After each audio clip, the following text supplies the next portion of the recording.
vamos a iniciar. Ya pues, primero que nada, les quiero dar a todos una bienvenida aquí al webinario. Muchas gracias por participar. Pues por parte de Ibero Monterrey, los felicito por seguir siempre querer aprendiendo y todo. Pues aquí le doy la palabra a la directora Lucia para que pues, nos apoye con algunas palabras. Muchas gracias. No, pues bienvenidos a estos webinarios, este ciclo de webinarios. Esperemos que sean de su agrado. Y bueno, pues nada más, en nombre de la Universidad Iberoamericana, pues sean bienvenidos a y a los que siguen. Y pues al doctor,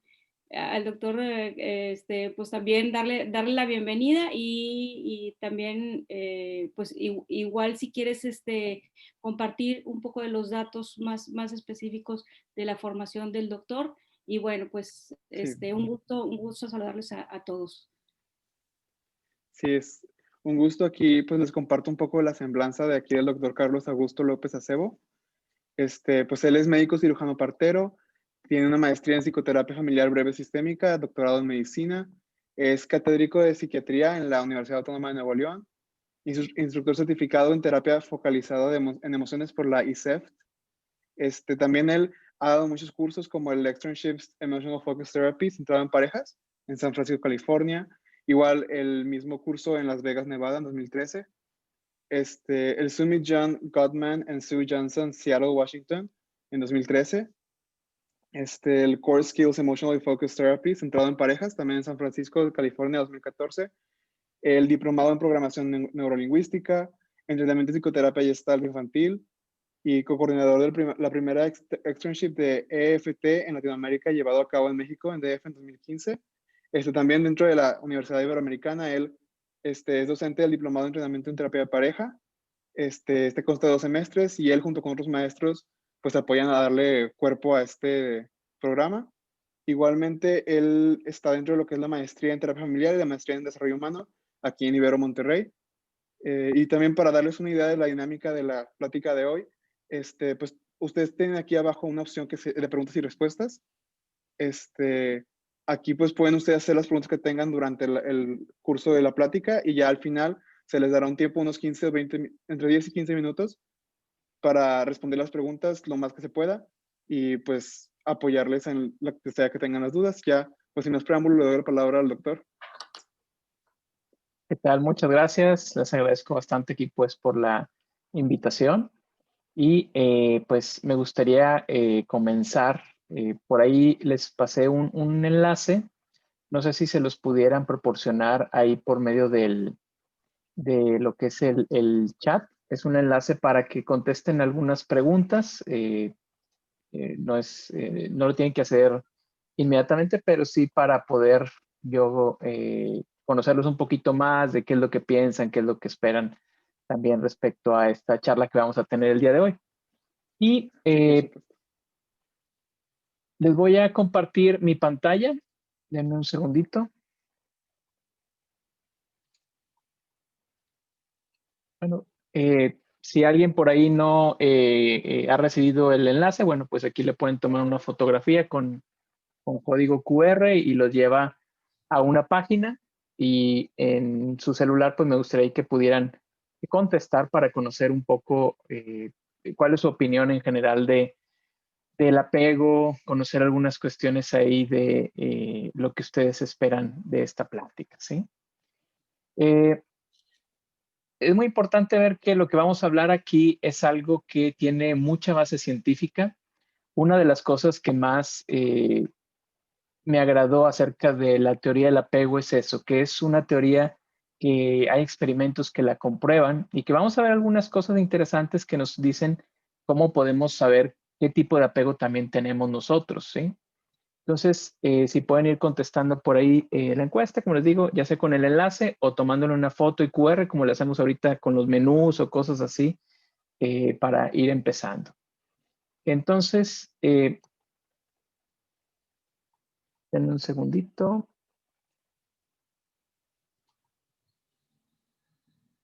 Okay.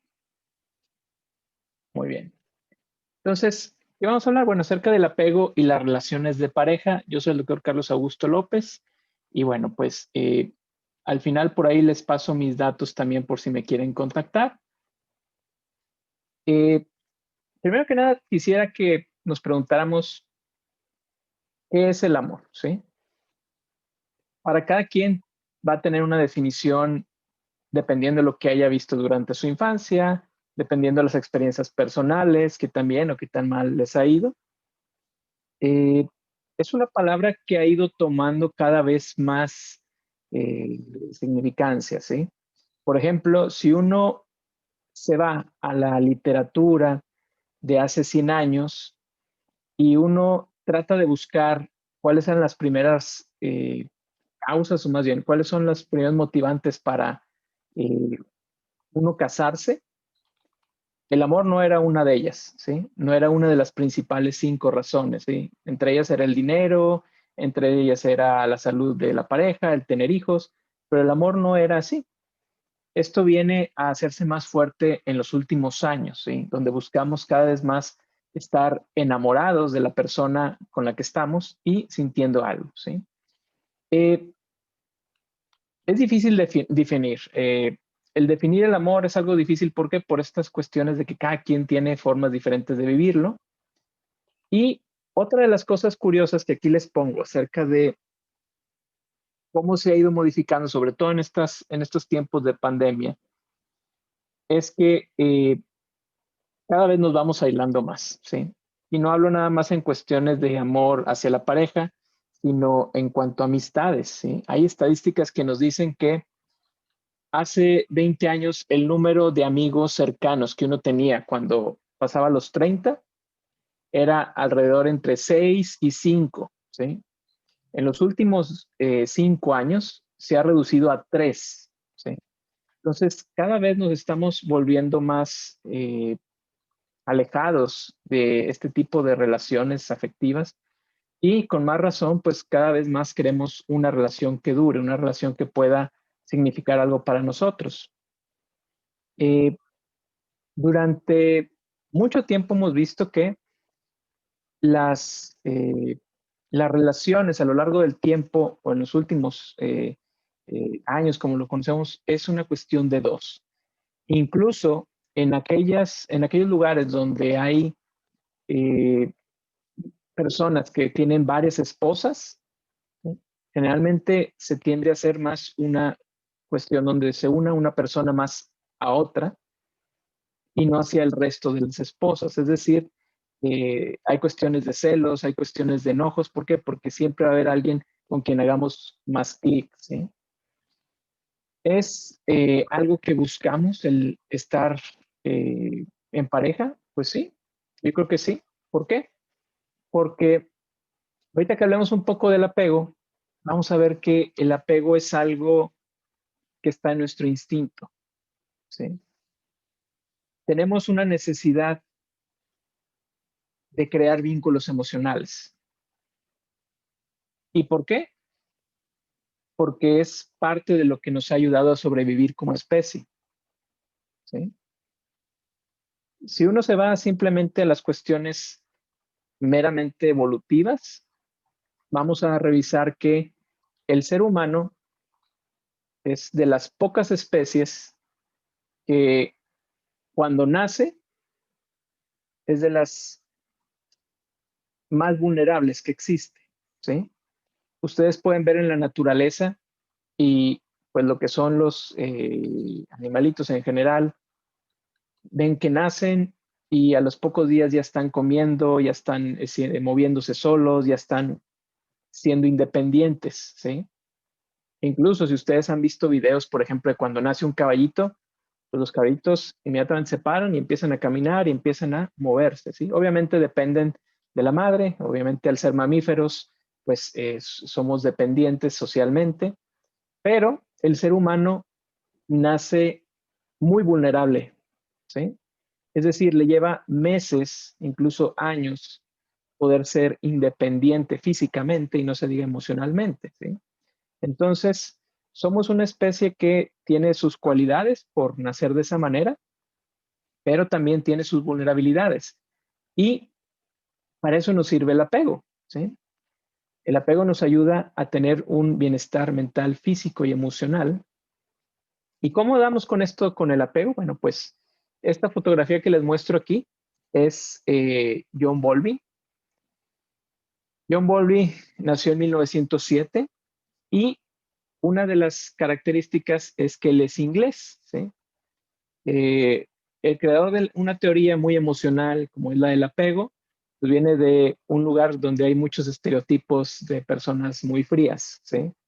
Y su infancia no fue la excepción, tomando ese estereotipo, ya que él fue criado por niñeras, amas de llave, e incluso él narra en uno de sus libros cómo tiene una pérdida donde él tenía mucha cercanía con una de las niñeras cuando era muy pequeño, y de pronto un día cuando regresó a casa ya no estaba y su mamá la había despedido, ¿sí? Dijo, no, pues ya la despedí. Él menciona que para él fue una gran pérdida y fue algo que se dio cuenta, decir, bueno, ¿qué es esto de estos vínculos emocionales? Digo, todo el mundo le puede hacer lógica que queramos a alguien y que nos acoplemos a alguien, que tengamos sentimientos, pero no pasa en todas las especies, ¿sí? Por ejemplo, ustedes pueden tener un pescadito, pueden tener una víbora, pueden tener un reptil y no van a tener las características que tienen los mamíferos, que son más de tipo social, ¿sí? Entonces, John Bowlby empieza como a hacer un voluntariado en escuelas y empezó a trabajar con niños, empezó a ver a los niños y a él le interesó mucho y se volvió para él algo muy interesante empezarlos a estudiar. Él estudió después psiquiatría, medicina, psiquiatría, eh, y empezó a trabajar con niños. En ese entonces él viene de una corriente psicoanalista, pero para él no le hacía clic muchas de las teorías del psicoanálisis, porque él creía que había algo más que unía a la madre con el hijo, a diferencia de las teorías que había en ese entonces. Entonces, él formuló una teoría donde dice que hay una calidad en el vínculo, ¿sí?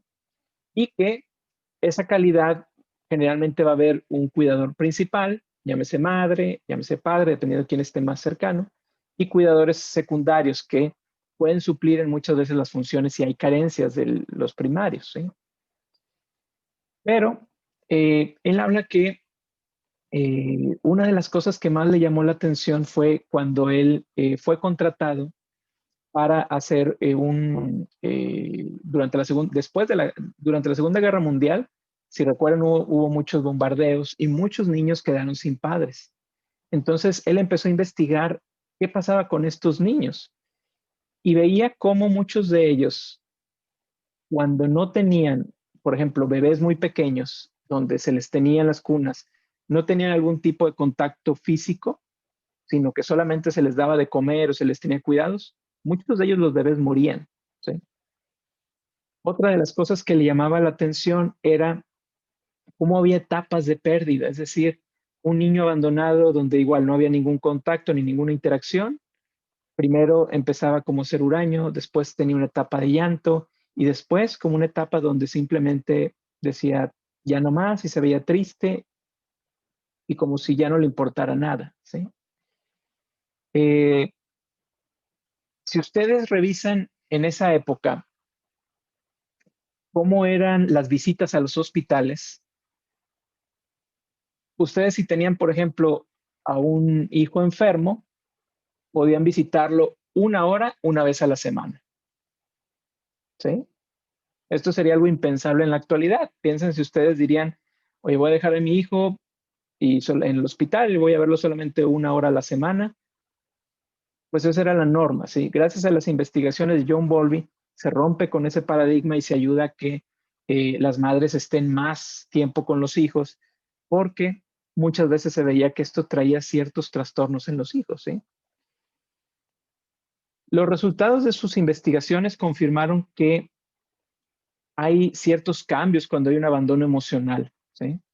Y cómo el niño empieza a transformarse después de estos abandonos. Esto gracias a algo que se llama la situación extraña, ¿sí? Esto fue eh, realizado por una alumna de él, Mary Ashworth, que ideó un experimento. el experimento de la situación extraña. Este experimento me gustaría podérselo mostrar en este momento.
We'll have you do a brief interaction with some play. Then, in just a few minutes, we'll send you back in. You step in the door. Everett Waters is studying how far our childhood experiences influence our behavior as adults. We'll come down to the lab. Okay. We'll do this now. This experiment, which I watched through a two-way mirror, is designed to gauge how secure is the crucial relationship between mother and child. Okay, this bunny is going to go here, and that bunny will be on top. The value of the test has been established in studies that would watch a child, 1-year-old, and then follow it up and interview them about the relationships to their parents when they were 21 years old. So we're quite confident in the long-term significance of this relationship.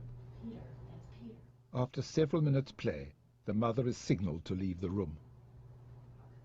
Sweetie, I'll be back in 1 minute, okay? I'll get you back in 1 minute.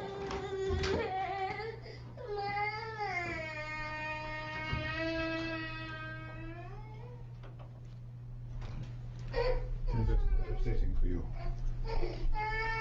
Shame, I feel. But she'll survive.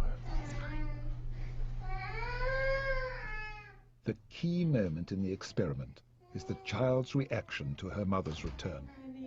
Hi. Hi. It's okay. The important clue is whether the baby's able to become calmed down by the contact with the mother, get back to play. Sometimes it takes a couple of minutes. You see, when the mother was out, she was only interested in the mother, no interest in the toys. Now she has a contact with the mother, she's beginning to show a little interest in the environment, and shortly she'll be right back with the toys where we started. So you would call this a secure one? Yes, yes. She's certainly much happier. Now this is another pattern that we see in babies who are not good at using their mother as a secure base at home. This baby is also insecure, but you'll see we get a look at his play before the separation. The mother's left, and when she returns, she picks him up. He can't calm down. He's still upset. She offers a toy to amuse him or to comfort him or to distract him, and he slaps it away. She offers another. He slaps it away. He's angry. We call these babies resistant or ambivalent because they both want her back and yet can't use the contact. We think that the difficulty is that in the past, when he sought comfort, she's been inconsistent as to whether she's available and responsive or not. Now, and this is an insecure baby. We get the measure of the baby's play before the separation. When the mother leaves, the baby cries, goes to the door following her. Now, we sent the mother right back in, but the point here is not to distress the baby. We're just trying to challenge it. The baby puts her hands to her face in a sad expression, puts her face down. When she picks her up, she keeps her head down, her arms out, and then she sits in the chair holding the baby. The baby's still sullen. He's low-keyed. So you would call this insecure Yes, attachment? insecure. He's avoidant. He's not engaging her, and it's not the reunion's not effective. And it's important to remember here that the thing that upset him was her absence. Her return should be the solution to his problem. Do you think these really are indications for vulnerability for depression later in life? I don't think that insecure attachment in infancy is the cause of depression in adulthood. However, when a child learns that he can trust his mother to be available and responsive, he's beginning to learn that you can trust other people, that you can turn to them when you're in trouble. The baby is also taught by the mother, as he gets older, how to understand his emotions, how to construe events that happen to them. You know, every bump in the road is not a disaster. This is a powerful asset when you encounter difficulties in life.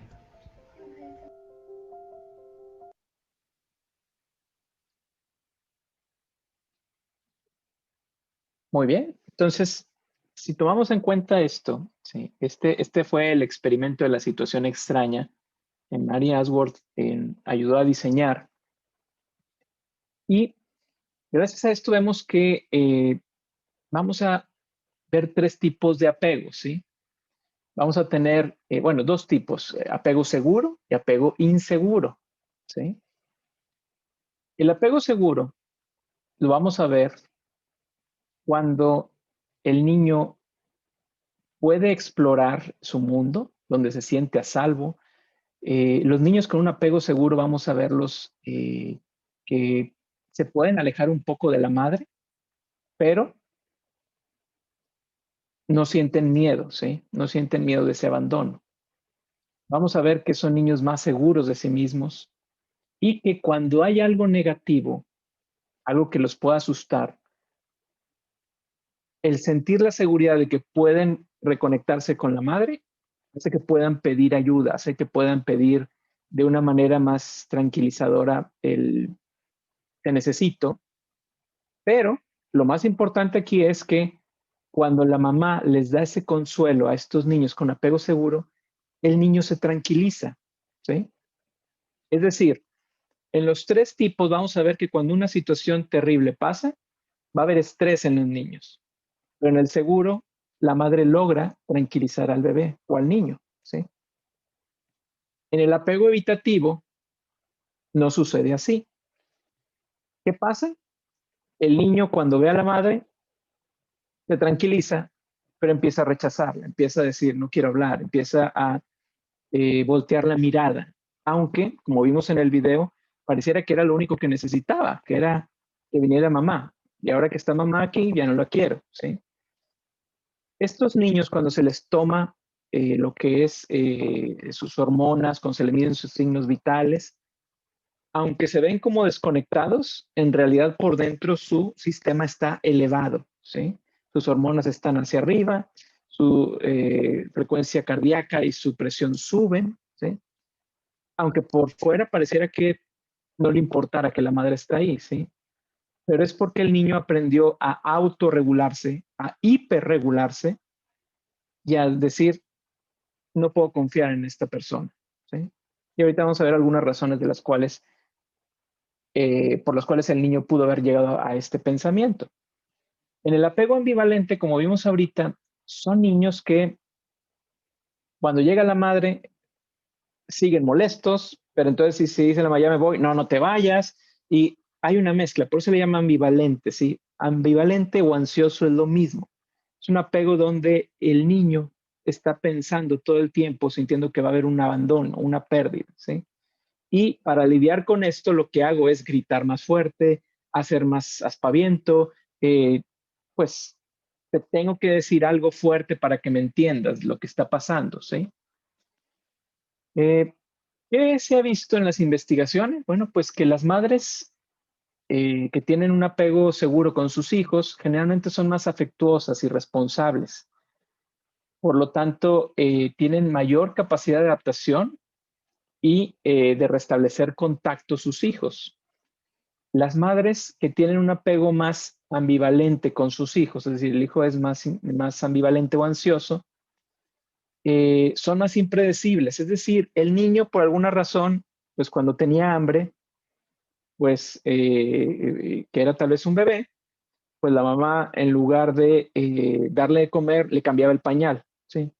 Pero a veces sí le atinaba y a veces sí le daba de comer bien, o a veces al revés, el niño había hecho en el pañal y lo que pensaba la mamá era que necesitaba comida. O sea, la madre no sabe leer a su hijo y es por esto que el niño tiene que estar haciendo más y más aspaviento para decir, hey, no, no es eso, o sea, es esto otro, hasta que le atines, ¿sí?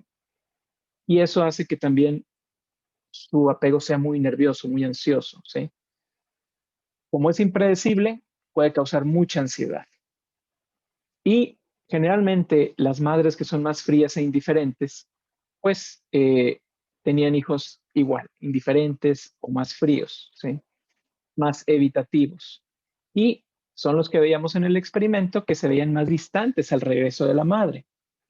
Y esto es importante porque, una vez más, no quiere decir que estos niños no estén sintiendo tristeza porque la mamá no está, al contrario, pero están entendiendo estos niños que no puedo confiar en mi mamá porque cuando me caigo, lo primero que me dice es, no llores. Cuando me pasa algo, me dice, la vida es difícil, adelante. No hay un consuelo de la madre o del padre, no hay un consuelo que me va a decir, oye, está bien sentirte así a veces, ¿sí? Entonces vemos que los niños ansiosos no aprenden a regularse y necesitan que alguien de afuera les esté diciendo todo está bien. Y los niños evitativos aprenden que ellos tienen que lidiar con el mundo. Entonces, pues aprendo a desconectarme de buscar eso, ¿sí? Pero una vez más, somos seres que estamos hechos para buscar conexión, es decir, ni el apego evitativo ni el ansioso pueden vivir sin una conexión, ¿sí? Pero la necesitan de maneras diferentes. ¿Cuáles son los efectos a largo plazo? Bueno, pues los niños con apegos seguros, como les decía, generalmente vamos a ver que tienen más salud emocional, resiliencia, mayor autoestima, efecto positivo, capacidad de iniciativa, competencia social. Son niños que generalmente tienen buen trato con los profesores. Los niños que tienen, pues que son más evitativos, se les percibe más arrogantes, más controlados, suelen victimizar a los demás. Y los ambivalentes, más como inmaduros, pegajosos, como mimados en exceso. Y a ellos generalmente pues los vemos más como víctimas, como gente que les hacen mucho bullying. Y bueno, pues todo esto ¿qué nos lleva? Ahorita hablamos del apego infantil. Me gustaría que viéramos otro video donde quien están viendo ahorita es la doctora Sue Johnson y el doctor Ed Tronick. La doctora Sue Johnson es la creadora de la terapia focalizada en emociones y es una terapia que como su nombre eso dice, se basa mucho en la parte emocional, pero también en los vínculos de apego. Vamos a ver, en ambos van a mostrar un experimento, lo que es el doctor Ed Tronick va a mostrar un experimento que tiene que ver con niños y la doctora Sue Johnson nos va a poner un ejemplo de cómo esto se parece a los adultos.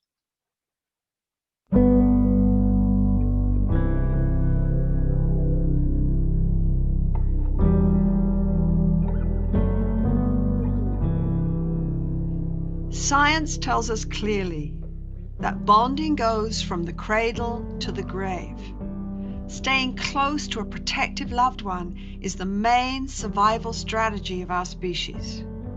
we can now look at pivotal moments in the dance we call bonding in infancy and romantic love and pinpoint the core moves in the emotional dance that defines so much of our lives and our happiness. This drama has just 5 basic moves. We reach, invite connection. If we don't get a response, we protest and push, or we turn away and shut down to protect ourselves from rejection. We finally go into meltdown. In a good relationship, we find a way to turn back and reconnect. If we love, we will do anything we can to get a response from our loved one. Some of you have seen how this drama pans out in a YouTube video my lab released a few years ago called The Still Face. In it, we see the powerful impact a simple lack of emotional response has on a child and the emotional gymnastics the child goes through to try to deal with this lost connection.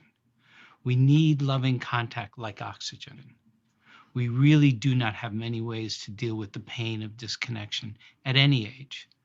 We will show you this original video and then show you how the exact same drama plays out with adult lovers. You like a girl.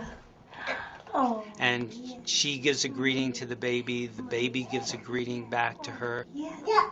This baby starts pointing at different places in the world, and the mother's trying to engage her and play with her. They're working to coordinate their emotions and their intentions, what they want to do in the world. And that's really what the baby is used to. And then we ask the mother to not respond to the baby. The baby very quickly picks up on this, and then she uses all of her abilities to try and get the mother back. She smiles at the mother. She points because she's used to the mother looking where she points. The baby puts both hands up in front of her and says, "What's happening here?" She makes that screechy sound at the mother, like, come on, why aren't we doing this? Even in this 2 minutes, when they don't get the normal reaction, they react with negative emotions, they turn away, they feel the stress of it, they actually may lose control of their posture because of the stress that they're experiencing. Now let's look at the exact same drama in an adult couple at a moment when emotional connection is lost. We're going to be filming the session today so that you can watch it later, yeah? Okay, I'll be back in just a second.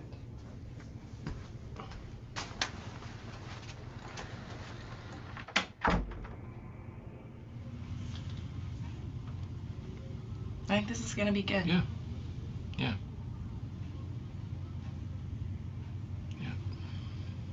I also think that we're going to have fun at my sister's birthday on Saturday. I love when you and I do things together as a couple. Yeah. Look, I think we already talked about this, so I don't want to go. It's just not my thing, so I'm just going to stay home and watch TV. But you said you would.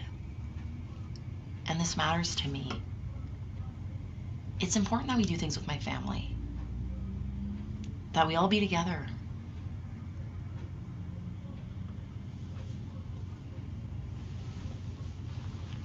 What is happening here?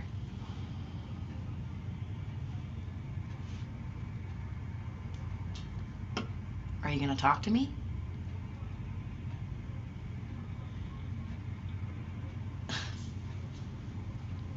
Now you're putting up your wall, like you always do?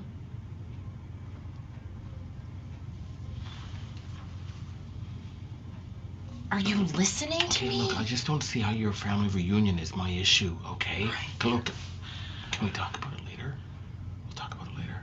It seems like my feelings and what's important to me is never an issue with you. This matters to me, Ted. And you said you would come. No, we can talk about it later. You don't have to get so upset. I feel like we're not even a couple. Like, you don't care about my feelings. And we never talk about these things. Okay, well, now you're just being critical. And that's not talking, you know? After this, I'm just gonna go back to work. I feel like I'm all alone here. Where are you anyway? Why do you have to make such... it's like a total emotional thing. It's not a big deal, okay? Do I matter to you at all?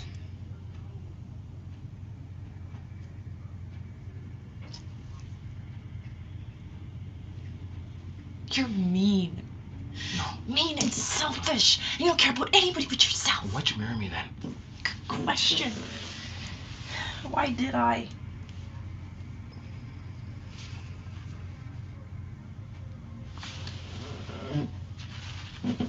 You don't care if I hurt. You're just not there for me.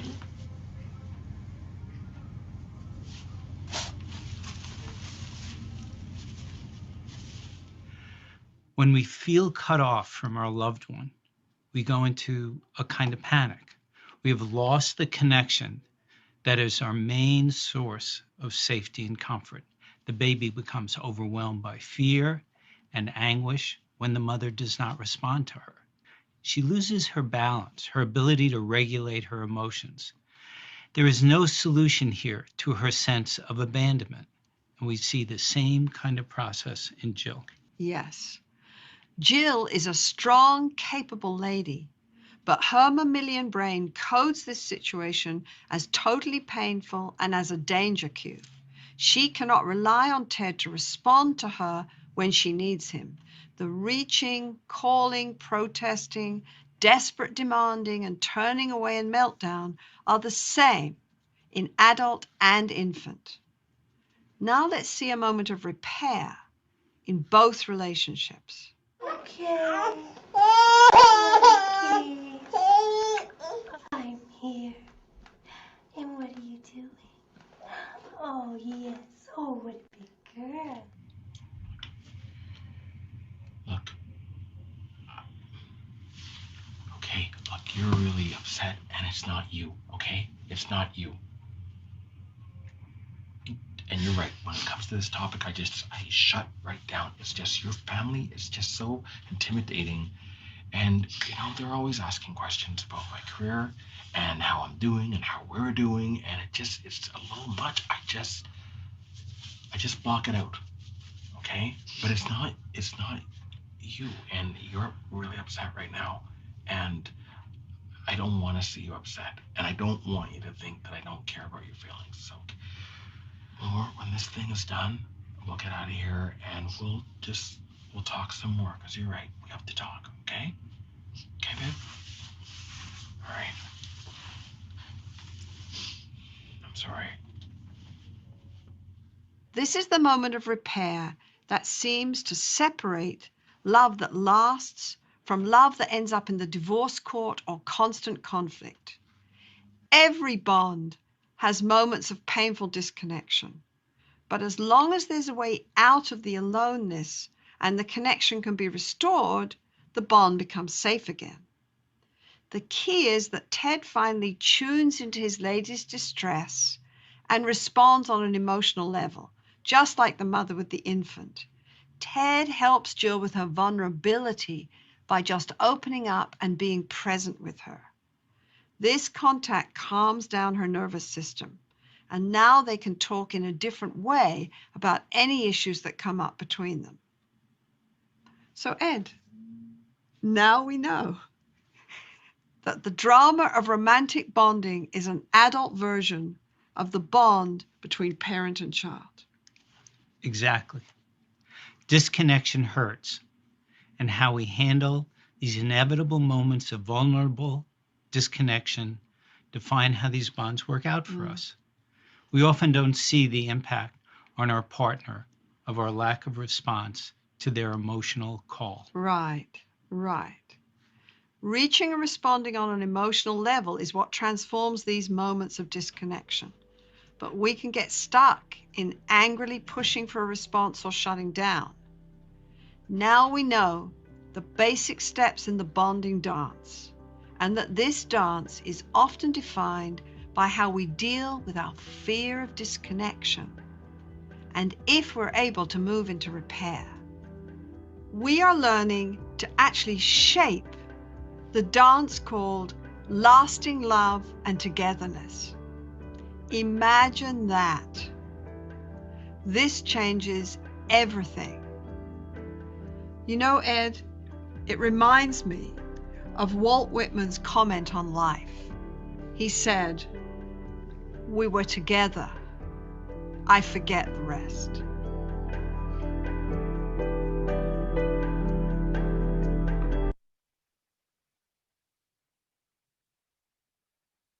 Muy bien. Entonces, ahora sí viendo un poco acerca del amor entre adultos, ¿sí? Esto del apego, se hizo mucha investigación acerca de los niños, pero después de la muerte de Bowlby, fue hasta después de la muerte de Bowlby, que se empezó a ver cómo esto también podía suceder pues con las parejas, ¿sí? Entre adultos también. Y decidieron algunos investigadores interrogar a hombres y mujeres sobre sus relaciones amorosas para averiguar si sus reacciones o pautas conductuales se parecían pues a estos apegos inseguros y seguros, ¿sí? Esto por medio de cuestionarios y bueno, pues lo que empezaron a ver era que sí lo hay. Hay reacciones muy parecidas a cómo suceden, pero obviamente con sus cuestiones propias. Una de las preguntas que les hice por ahí en lo que es el Menti, donde les puse en el link ahí en el chat, era si consideraban que el apego era algo positivo o negativo. Y algunos de ustedes consideran que es negativo y algunos consideran que son positivos. La gran mayoría lo ve como algo positivo. ¿Y a qué creo que se debe que hubo algunas personas que lo consideraron como negativo? Creo que tiene que ver con que la palabra apego está muy, por así decirlo, satanizada en nuestra cultura. Es decir, tú no debes de tener un apego, el apego es algo negativo, es algo que no debes de tener con tu pareja. Y la verdad es que no podemos no tener apego, ¿sí? Las personas que no crean vínculos son las personas que generalmente entran como clasificadas como psicópatas o con trastorno antisocial. Es decir, los vínculos que crean son solo para obtener algún beneficio. No hay ningún vínculo amoroso o emocional, solamente ganancias. Entonces, desde ahí sí puede existir personas que no tengan este tipo de capacidad de tener apegos, pero no nos va nada bien como sociedad que existan, ¿sí? Generalmente, como les digo, entran más en este tipo de clasificación. Pero hay una diferencia entre tener un apego seguro e inseguro, ¿sí? Entonces, ¿qué buscamos? Pues obviamente sentir un apego seguro. ¿Cómo vamos a saber que estamos en un apego seguro? Bueno, pues cuando nos sentimos que con la pareja que estamos, nos sentimos que podemos recurrir a esa persona y que esa persona nos puede dar algo de tranquilidad, ¿sí? Pero también tenemos cierta independencia, es decir, tenemos un vínculo sano, ¿sí? Donde no quiere decir, hay relaciones obviamente que son muy negativas y que, bueno, son apegos inseguros donde las relaciones se tornan muy, muy negativas. ¿Y qué pruebas tenemos de que el tener un vínculo seguro nos beneficia? Bueno, pues primero que nada, las personas casadas viven más que los solteros, ¿sí? Esto también se ha visto con aquellas personas que tienen una mascota, es decir, un vínculo de alguna manera que no necesariamente es una cuestión de humano, pero consideran que tienen un vínculo con su mascota importante. También se ha visto que llegan a vivir más y que tienen mejor calidad de vida, ¿sí? Beneficia la salud en su estado mental, emocional y físico. La soledad aumenta la presión arterial y esto pues puede llevar a un ataque cardíaco, a una embolia. El aislamiento afectivo es un riesgo enorme para la salud y puede tener ciertas componentes que nos lleven a que sea más peligroso incluso que fumar o que tener la presión arterial alta, ¿sí? Se ha visto que las mujeres insatisfechas en su matrimonio sufren más riesgo de padecer presión arterial alta y estrés hormonal. Mi doctorado es en medicina y una de las investigaciones que hice era si el estrés tenía algunos efectos en nuestro sistema inmune y obviamente todo el mundo venía a ver que sí, pero en ciertas cuestiones muy específicas de ciertas sustancias. Entonces, es algo que cuando uno tiene una mala relación, el estrés puede subir bastante y eso puede hacer que también nuestra calidad de vida, nuestro sistema inmune se vea afectado, ¿sí? Y bueno, aquí hay muchas pruebas de este tipo de cuestiones. Malestar en la relación perjudica los sistemas inmunes, conflicto hostil incrementa dudas sobre sí mismo. Las relaciones positivas y afectuosas protegen también del estrés. Entonces aquí pongo varias pruebas. Los abrazos nos ayudan a liberar oxitocina, ¿sí? Y la oxitocina nos ayuda a estar tranquilos y de buen humor. También nos ayuda a que podamos cicatrizar mejor en algunos estudios. Entonces, hay muchas y muchas pruebas, ¿sí? ¿Qué pasa en los tipos de apegos? Bueno, pues en una relación donde yo tengo un apego seguro, soy más abierto. Es decir, puedo escuchar a mi pareja que tenga incluso opiniones diferentes a las mías y no siento que es una amenaza para la relación. No en cambio, si en un apego ansioso donde la persona cuando siente que algo piensan diferente, trata de convencer al otro que cambie su forma de pensar porque eso puede ser un riesgo, ¿sí? Las personas con un apego ansioso sienten que si no les contesta un mensaje a su pareja, se siente como si esto se estuviera viniendo abajo, como si fuera el fin. ¿Por qué? Porque nuestro cerebro mamífero nos dice peligro, te estás quedando solo o sola, ¿sí? Y las personas evitativas generalmente cuando les piden algo no saben cómo responder, es decir, ¿sabes qué? Me siento mal, pues ve con el doctor.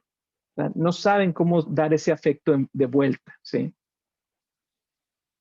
Y bueno, algunas frases que te pueden hacer pensar que conoce a alguien evitador, pues donde la persona se sienta que no importa lo que haga, nada es suficiente para la relación, le causo dolor a mi pareja, porque se hace un problema tan grande. Alguien con apego ansioso se siente todo el tiempo que no soy importante para él o para ella, no valgo nada en esta relación. Si le importara, no le sería difícil hacer estas cosas. No piensa en mí, ¿sí? Como ven, el ansioso piensa mucho en términos de abandono, ¿sí? Y bueno, ¿cómo trabajamos esto con las parejas? Ya para finalizar, pues con la terapia focalizada en emociones, ¿sí? Es una terapia que Sue Johnson, que era la doctora que sale en el video, diseñó y trabaja el componente emocional y el componente de apego.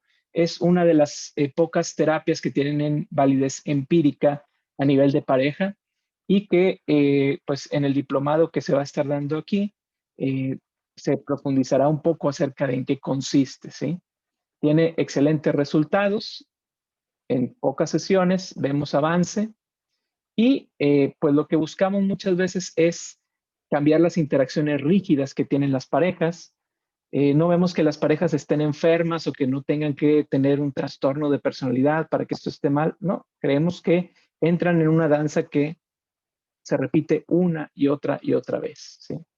Buscamos que se animen a hacer cosas diferentes y que se sientan seguros uno con el otro.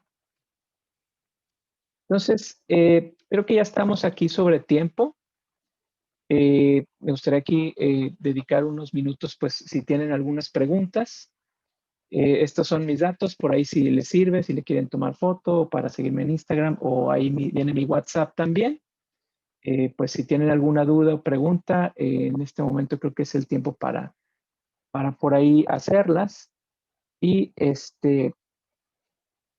si tienen, déjenme ver si puedo ver aquí sus preguntas o si alguien me puede apoyar a leerlas. Yo Y le por puedo apoyar, último, maestro. muy bien.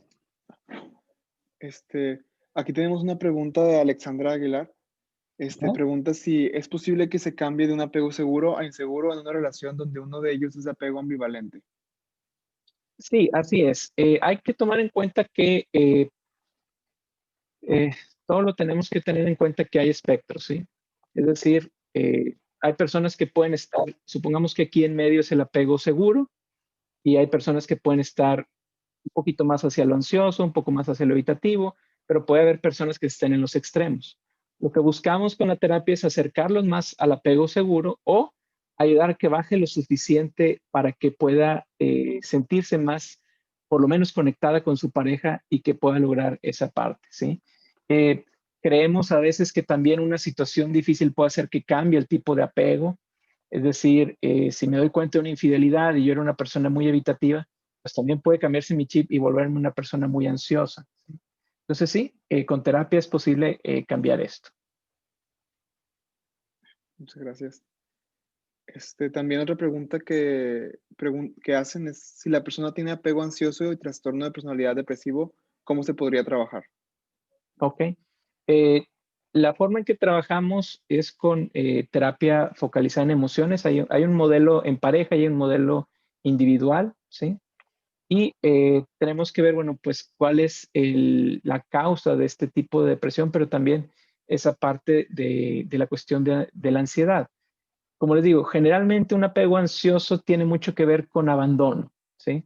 Es un abandono donde la persona se fue, uno de mis padres, o emocionalmente a veces sí estaba y a veces no, y eso va creando esta situación en la persona. Entonces, esa es una de las características. Sí. También otra pregunta, la última que tenemos aquí en el área de preguntas y respuestas, es ¿cómo se puede llegar al desapego? Ok, muy buena pregunta. Pueden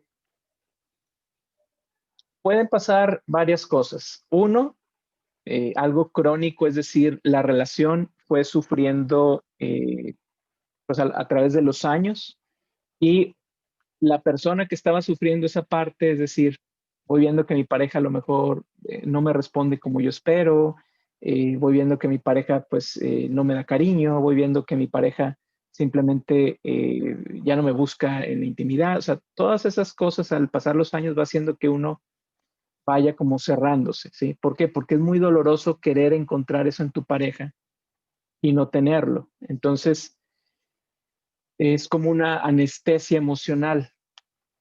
¿Y qué pasa? Pues sí, respetas a tu pareja, respetas a la persona en el sentido de que pues, la puedes admirar, pero ya no hay una conexión emocional. Ese es como algo crónico que va pasando por los años. Pero también puede suceder después de algo que llamamos heridas de apego. Y eso puede pasar en un momento crítico de la relación, donde yo esperaba que mi pareja estuviera ahí para mí y no lo estuvo.